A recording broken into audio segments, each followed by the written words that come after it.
Alrighty guys, I was doing a video review here of the Dynatune Nitrous Wet Injection Kit.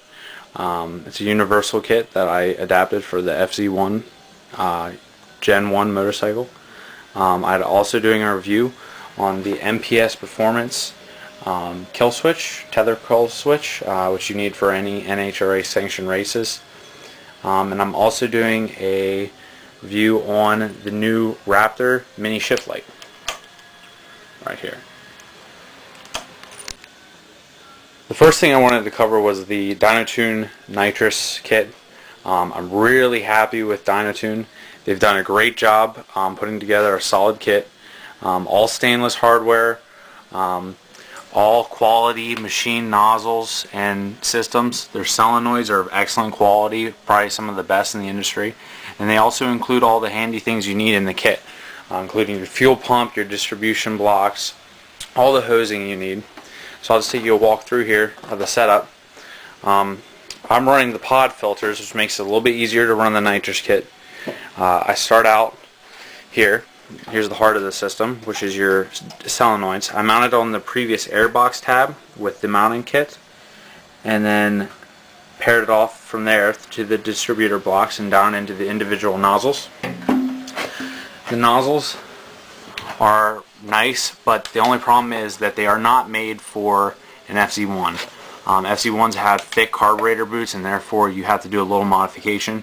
I actually had to cut the little mounting brackets that the boots fitted in, and I fitted the nozzles into those boots, into the carburetor boots, excuse me. And that did the trick. I had to sort of jerry rig it together with sealant, but it holds, it does the trick, and it does it well. Another thing that's great about the Dynatune Nitrous kit is it comes with an auxiliary fuel pump. You don't have to worry about your other fuel pump supplying all the feed. I just T-fitted it right in here, out from the back of the tank, and then ran it down to the auxiliary line. And then that will provide all the extra fuel you need for anything up to, I think it's 150 shot that it's able to be capable of. The kit comes with 36 and 60 shot jets, which right now I'm currently running the 60 shot. One thing about the 60 shot jets are you are going to need a sturdier clutch. I went through a lot of troubleshooting just to get this setup put together. I'll show you some of the cartridge here in just a minute. These are the reasons why you want to upgrade your clutch. These plates were in the bike for 3 passes, not full quarter-mile passes, just practicing on the highway with this setup, and they were burnt instantly. 2 of the plates, which I no longer have, are cracked. The nitrous kit really puts a hurting on stock clutch setup. What I found to be the ultimate setup for this is you want to go with the OEM, fresh OEM fiber and steel plates, and then I also had to get a new pressure plate, which also helped increase the bite. Then I went with Barnett's heavy duty clutch springs. The part number is 2012-36-2, and they seem to do the extra a little bit to seal the deal, and that seems to be the trick with the clutch.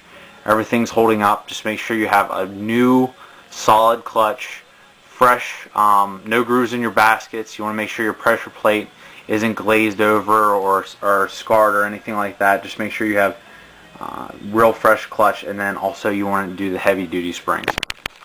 Right here we have the bottle that Dynatune sent with me. I upgraded to the 2.5 pound bottle. I mounted this on the passenger side foot peg with a mount that me and my friend made from Myers Welding. They also fabricated this nice exhaust mount for me.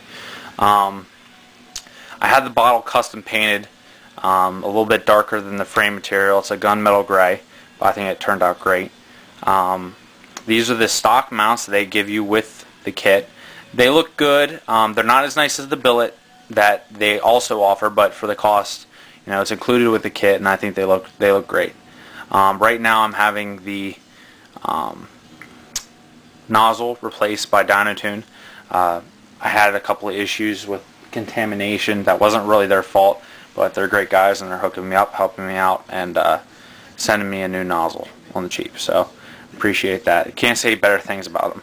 But this is the 2.5 pound bottle. This will get you a bunch of passes, probably 4 or 5 passes on the 60 shot, and I don't even know how many on the 36 shot. Another important thing to remember is a lot of guys running the Dale Walker setup are running timing advancers. A couple guys even running Ivan's performance setup, or even running the timing advancer, even though I don't think he endorses it quite as much. The thing is with the timing advancer is it's a huge no-no with the nitrous. For every 30 horsepower, I believe they quote you want to drop 2 degrees in advance in timing. So right now I was running 3 degrees advanced.